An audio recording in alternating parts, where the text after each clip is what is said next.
On le disait, ennuyeux l'or. L'or est ce lundi midi au spot, 1977 $, pas loin des 2000, peut-être bientôt, plus 3,5% sur la semaine, plus 7% depuis 2 semaines, et le début de la guerre entre le Hamas et Israël. Bonjour Charles. Charles Sana, vous êtes fondateur du site Insolentiae. Bonjour, bonjour tout le monde. Alors, quelle part justement quelle part de cette hausse attribuée aux tensions géopolitiques au Proche-Orient? Bon, je dirais les 5 derniers pourcents de hausse pour le moment. Alors, si on reprend un petit peu la dynamique de l'or, on va dire sur un an, c'est intéressant. L'or est en hausse, le métal jeune est en hausse de presque 20%, 19,58% je crois de mois, depuis sur les 10 derniers mois.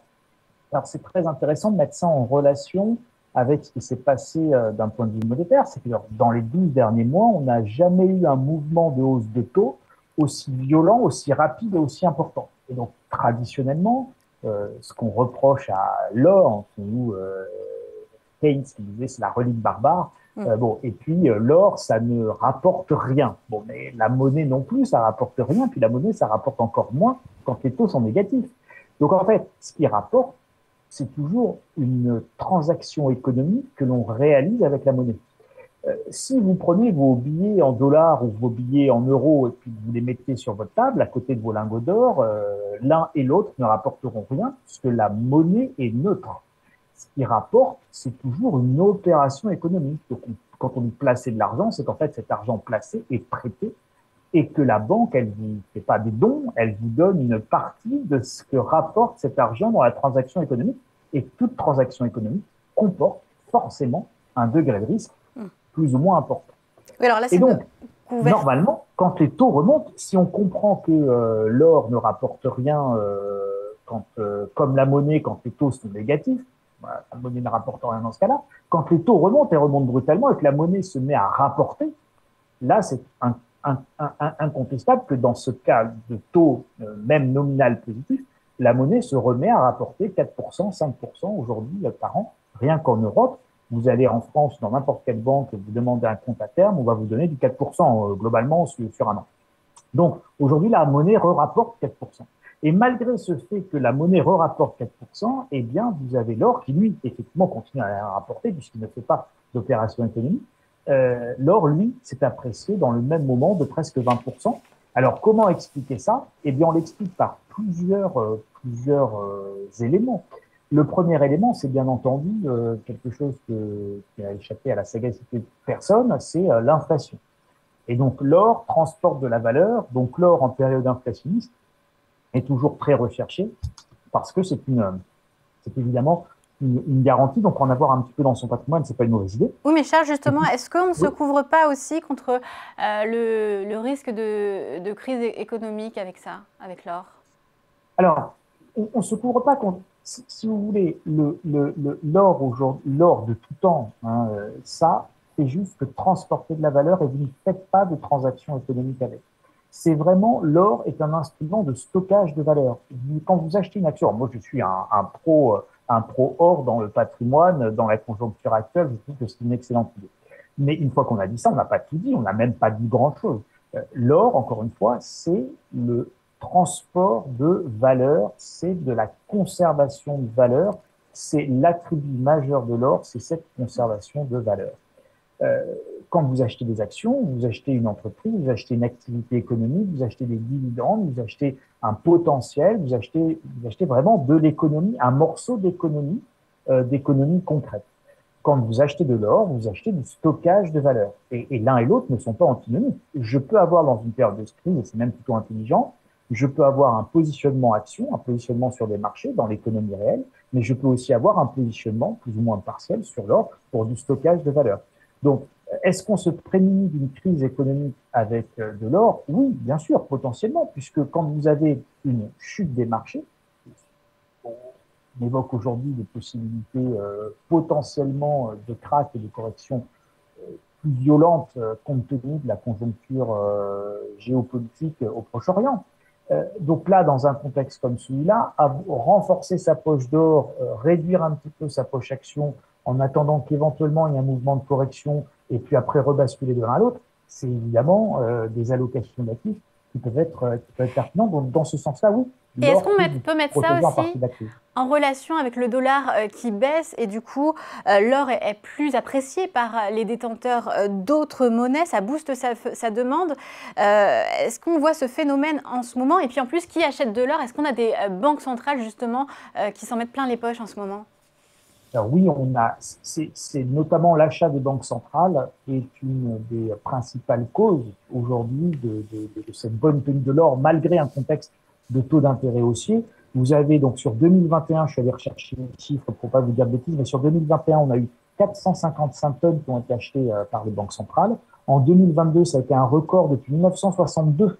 Vous avez 1135 tonnes d'or qui ont été achetées. Là, sur 2023, on est à plus de 230 tonnes au dernier pointage, avec notamment, ça c'est très intéressant, la Pologne qui a acheté 48 tonnes devant la Chine qui a déclaré 42 tonnes d'achat depuis début 2023.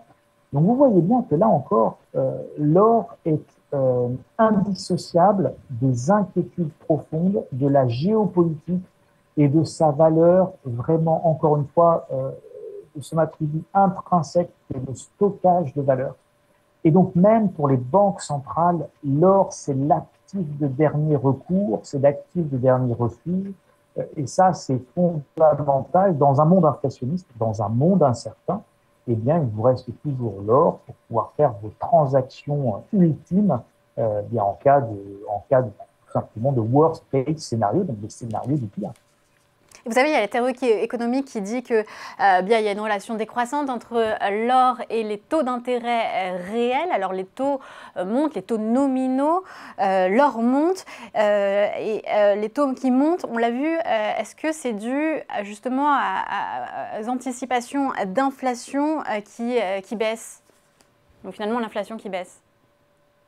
Là, si vous voulez, je crois que le marché de l'or, ce qu'il nous dit, c'est que de toute façon, l'inflation, elle est là pour être durable. Avec le mouvement de hausse de taux d'intérêt que nous avons connu, en dehors même de la notion de taux d'intérêt réels, qui ne sont pas encore positifs, en tout cas en Europe, c'est moins le cas aux États-Unis. Aux États-Unis, les taux réels sont un petit peu positif si on en croit juste les statistiques et d'inflation et de taux. Donc, et les taux directeurs, en Europe, on n'y est pas encore. L'or devrait aujourd'hui baisser considérablement. Et il ne baisse pas parce que vous avez des achats importants de banques centrales qui s'inscrivent dans un cadre beaucoup plus large, qui est le cadre géopolitique qui est le nôtre actuellement, et qui est une lutte pour le leadership mondial. Et donc cette lutte pour le leadership mondial, on va dire entre globalement les États-Unis et le camp des alliés américains et le camp non pas des BRICS mais des RACI, petit jeu de mots pas sympathique, mais les RACI pour Russie, Arabie Saoudite, Chine et Iran. Bon, bah, les racistes, si vous voulez, sont des gros acheteurs d'or parce que ils veulent se dédollariser pour échapper aussi aux sanctions que les États-Unis peuvent prendre contre les pays qui utilisent le dollar, ce qu'on appelle le droit extraterritorial américain. Et donc, vous avez là vraiment des choses extrêmement profondes, extrêmement fortes sur les cours de l'or et qui sont évidemment des effets qui ont des effets majeurs sur sur la tenue de ces cours-là et sur leur évolution future. Donc, la géopolitique, elle est fondamentale. Là-dessus, vous rajoutez l'inflation qui risque d'être beaucoup plus structurelle dans les années qui viennent. Pour vous faire simple, la transition énergétique, écologique, la transition de mondialisation, les relocalisations, la réindustrialisation, etc. Tout ça, ce sont des phénomènes extrêmement inflationnistes qui sont partis pour durer. Ça ne veut pas dire 10% d'inflation tous les ans, mais c'est plutôt 3 à 4% d'inflation par an plutôt qu'un objectif de 2. Donc ça, c'est ce que dit le marché de l'or, et c'est intéressant de le noter. Et puis bien évidemment, vous avez enfin les inquiétudes géopolitiques à court terme.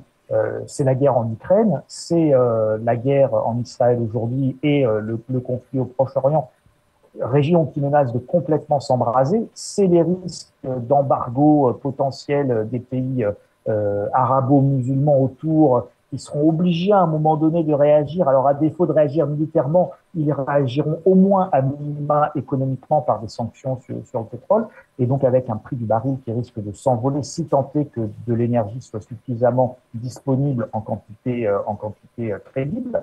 Donc tout ça, ce sont autant d'éléments et de facteurs qui font qu'avoir de l'or aujourd'hui, c'est plutôt une bonne idée. Et puis surtout, il ne faut pas s'étonner de voir les cours de l'or s'apprécier. Ça devrait durer tant qu'on n'a pas plus de visibilité déjà à court terme sur le conflit au Proche-Orient et sur ses conséquences. Si demain on va vers un embrasement et vers un embargo pétrolier, il ne faut pas se leurrer, on aura un nouveau choc inflationniste très important. Et ce n'est donc pas un mauvais réflexe d'aller vers l'or. C'était le point de vue d'un impertinent Charles Sana, fondateur du site Insolentia. Et merci Charles. Merci beaucoup, merci tout le monde, bonne semaine.